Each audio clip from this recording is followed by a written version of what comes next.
ये हमें जो सानिध्य मिला है, अब हमारे जीवन मुक्त होने का समय है। अर्थात दुख सुख लाभ हानि जय पराजय शत्रु मित्र मान अपमान निंदा स्तुति उन्नति अवनति, इस सब प्रपंच से मुक्त होने का अवसर मिल गया है। अब किसी अन्य भ्रमात्मक सुख की लालसा में, मनोरंजन में हम अपने समय को नष्ट ना करें। श्रीपाद प्रबोधानंद जी महाराज कह रहे हैं, अनादौ संसारे कति नरक भोगा न विहिता, कियंतो ब्रह्मेन्द्राद्यतुल सुख भोगाश्च न कृता, तदास्मिन्ने कस्मिन् वपुषि सुख दुखे न गणयन्, सदैव श्री वृंदावन मखिल सारम भज सखे। हे सखे, हे मित्र, मेरी बात मान लो। अनादौ संसारे कति नरक भोगा न विहिता, कितनी बार तुमने नरक भोगा है, तुम्हें याद नहीं है। बड़े बड़े दुख भोगे हैं। इस माया का कार्य ही है हर परिस्थिति को विस्मृति के गर्त में लीन कर देना। हमने बहुत बार नरक भोगा है।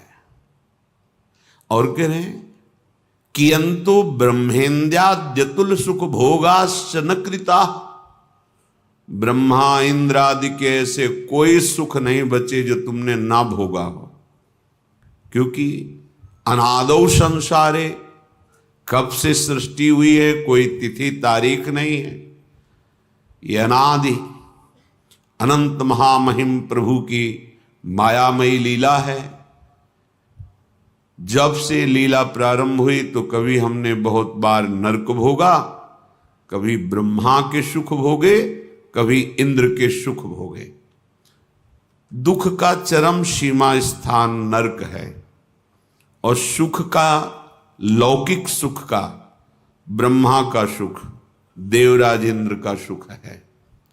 दोनों को श्रीपाद वर्णन कर रहे कि दुख भी चरम सीमा का भोगा और लौकिक माया रचित सुख भी चरम सीमा का, ब्रह्मा का, देवराज इंद्र का तुमने भोगा है।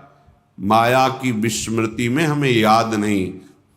जैसे अभी इसी जन्म में मां के गर्भ में बड़ा दुख भोगा पर कुछ याद नहीं, माया ने विस्मृति के गर्त में लीन कर दिया।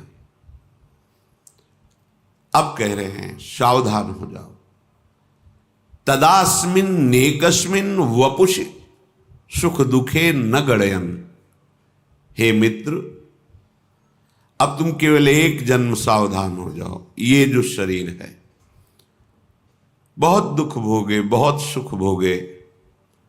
अब दुख सुख की कोई गणना मत रखो, अर्थात उससे प्रभावित मत हो। ये जीवन प्रभु को दे दो। सदैव श्री वृंदावन मखिल सारम भज सके। अखिल सच्चिदानंद सुख का सार प्रेम रस स्वरूप ये वृंदावन है। हे मित्र, अब तुम्हारे शरीर को चाहे लौकिक दुख मिले या लौकिक सुख मिले, तुम इसकी परवाह न करो और वृंदावन आओ, दर्शन करो, सत्संग सुनो और जीवन को परम सुखमय बनाओ। भगवत स्वरूप तुम हो, ऐसा तुम्हें अनुभव हो जाए। तुम इस दुख प्रपंच से मुक्त हो जाओ।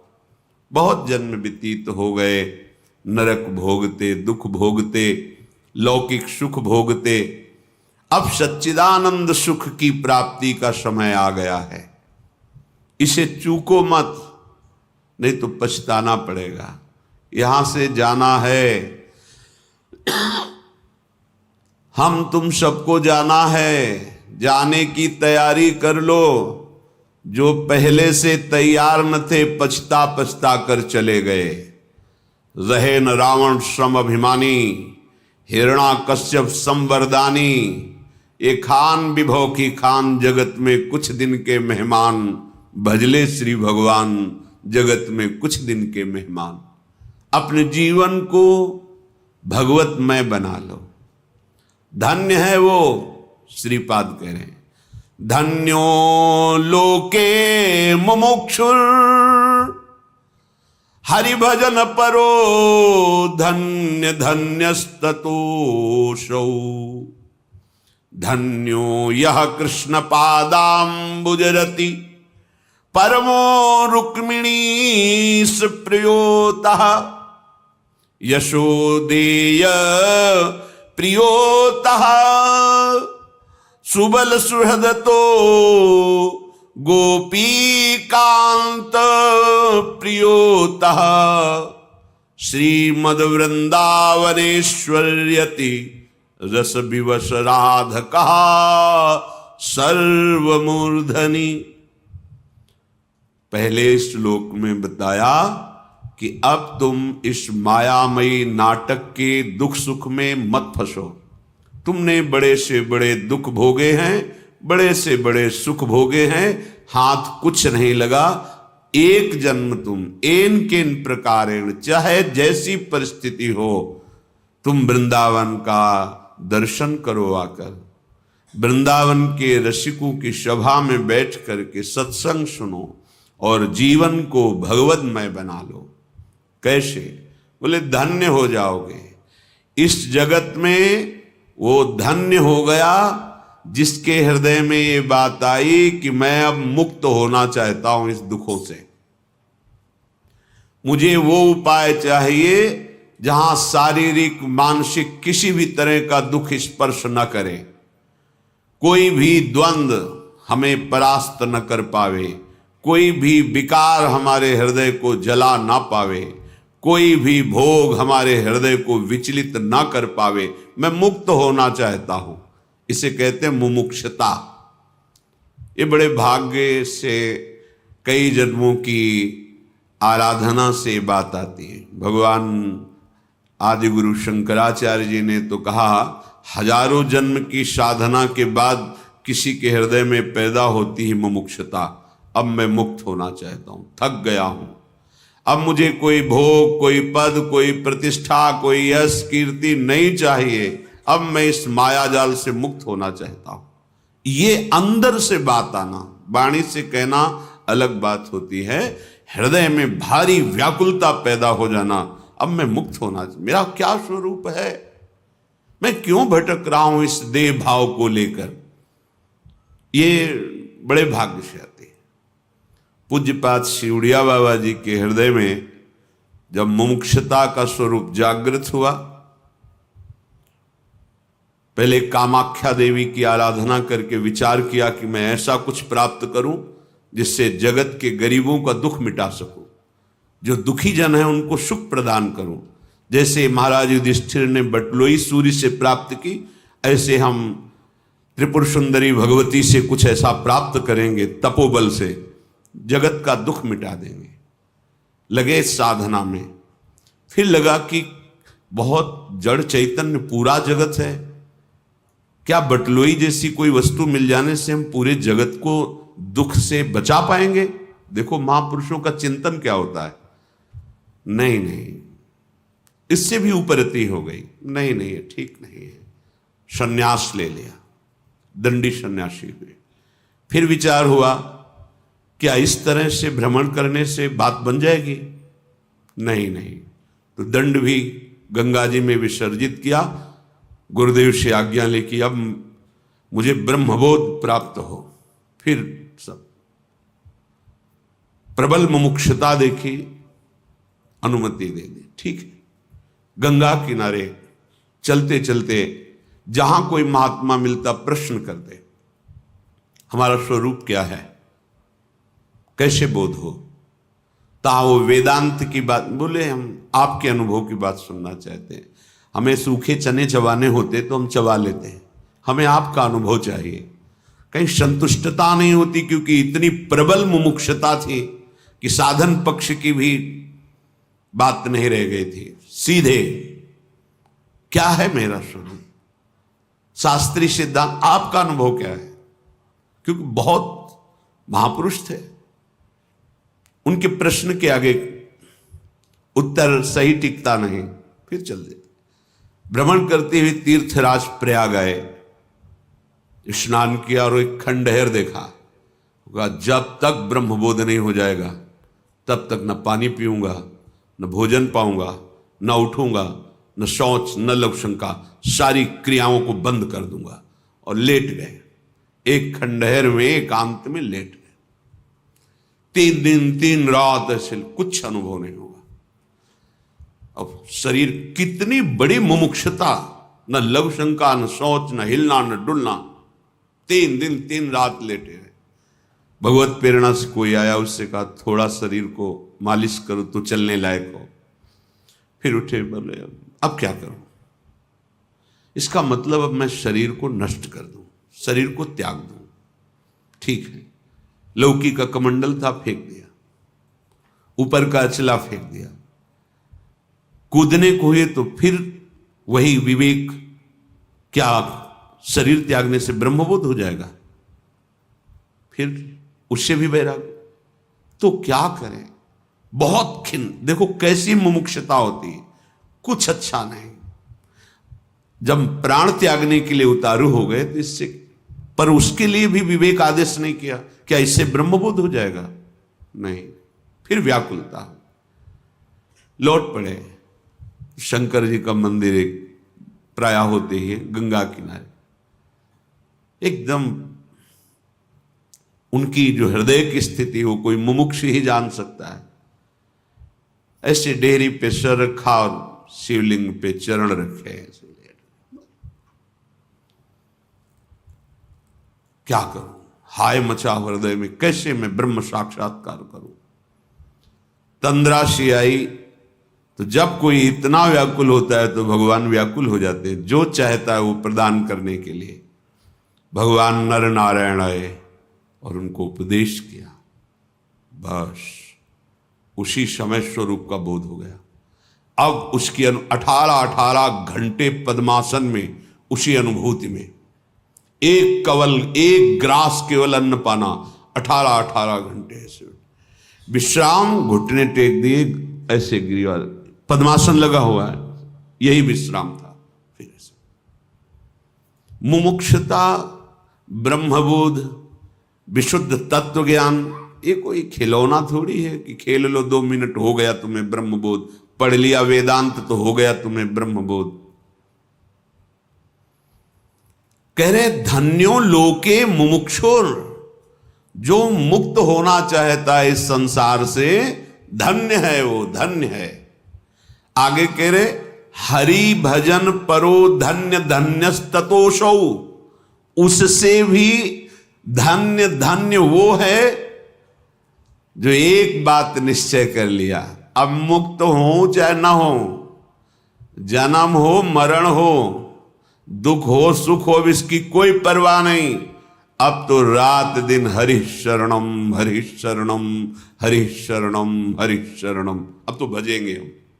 हमारा जीवन भजन है, फल क्या मिलेगा मुझे कोई मतलब नहीं। तो उसके लिए 2 बार कहा धन्य धन्यस्ततोषौ, उस मुमुक्ष से भी श्रेष्ठ इसका निश्चय हुआ कि अब एक श्वास भी हरि भजन से खाली नहीं जाएगी। कुछ भी हो जाए, चाहे जितना दुख मिले सुख मिले, सुख में भी नहीं भूलूंगा और दुख में भी नहीं भूलूंगा। जन्म हो मरण हो, इसकी भी कोई परवाह नहीं। स्वर्ग नरक अपवर्गास नहीं त्रास है। अब बस जीवन का लक्ष्य भजन, धन्य धन्य हो गया वो। इसके बाद कहे धन्यो यह कृष्ण पादाम्बुज रति, वो और धन्य हो गया जिसने हरि के श्री कृष्ण रूप की उपासना में चित्त जोड़ दिया। श्री कृष्ण चंद्रजू हमारे स्वामी हैं, हम उनके चरणों के आश्रित हैं, ऐसी भावना उनसे भी धन्य है। क्योंकि हरि का प्रेम रूप प्रेमावतार हैं भगवान श्री कृष्ण, लीला पुरुषोत्तम। प्रेम ही प्रेम, प्रेम की एक अपनी मर्यादा होती है, वो कोई और मर्यादा रहने नहीं देता। ये बाढ़ है, बाढ़ जो सरिता सावन जल ओमगत सन्मुख सिंधु सिधारे। ये प्रेम है, जब अब उफान में आता है सब बहा ले जाता है। इसीलिए प्रीति न काहू की कान बिचारे। श्री कृष्ण प्रेम लीला को बिना श्री कृष्ण कृपा के, बिना श्री कृष्ण प्रेम प्राप्त हुए समझा ही नहीं जा सकता है। इसलिए कह रहे हैं उस हरि भजन परायण से भी धन्य ये है जो श्री कृष्ण प्रेम वपु का दासत्व स्वीकार करके श्री कृष्ण रति में हा प्राण वल्लभ, हा जीवन धन और उनके चिंतन में मगन है। परमो रुक्मिणीश प्रियोतः, वो भी परम धन्य हो गया जिसने रुक्मिणी वल्लभ द्वारिकाधीश भगवान की आराधना की। फिर यशोदे प्रियोतः, यशोदानंदन जो नंद बाबा के आंगन में खेल रहे हैं, जिनकी चरण धूली, जिनकी झगुलिया प्रसादी पाने के लिए महादेव जी दरवाजे पर हट करके खड़े हैं, जिनके दर्शन के लिए एक से एक दिव्य महापुरुष रोज डेहरी की वंदना करते हैं आके नंदगांव में। क्योंकि अखिल लोकों ब्रह्मांडों के स्वामी बाल रूप से नंद बाबा के आंगन में खेल रहे हैं। ऐसे प्रभु की उपासना बोले उनसे भी सरस है। जो रुक्मिणी वल्लभ की उपासना करते उनसे भी वो धन्य है जो श्री कृष्ण के गोपाल रूप बाल रूप की आराधना करते हैं। फिर सुबल सुहृदतो, सुबल आदि सखाओं के परम सुहृद श्री कृष्ण, अर्थात जो सखा भाव से गोष्ठ वृंदावन में गायें चराते हुए विविध प्रकार की रसमयी लीलाएं अपने सखाओं के साथ करते हैं, वो यशोदानंदन जो नंद बाबा के आंगन में खेल रहे उनसे भी अधिक रस वो प्राप्त करते हैं। वो धन्याति धन्य है जो सखाओं के साथ भगवान श्री कृष्ण की लीला का रसास्वादन करते, अर्थात सख्य भाव से। फिर गोपी कांत प्रियोतः, उनसे भी परम धन्य वो हैं जो गोपी वल्लभ की आराधना करते हैं। जहां रास महारास अत्यंत एकांत प्रिय लीलाएं भगवान गोपी वल्लभ गोपियों के हृदय को महाप्रेम में बना रहे हैं। जिन गोपियों की चरण धूलि को नारद आदि उद्धव आदि बड़े बड़े महापुरुषों ने वंदना की, उन गोपी वल्लभ की उपासना। फिर कह रहे हैं श्रीमद वृंदावनेश्वर्यति रस विवसा आराधक सर्वमूर्धनि, वो सबसे शिरोमणि का उपासक है जो रस विवश घनश्याम श्री किशोरी जी की आराधना में लगे हुए हैं। भ्रकुट निर्जित मदन मंद सस्मित बदन किए रस विवश घनश्याम पिय गोरी, ये रुचिर राजत बधू कानन किशोर।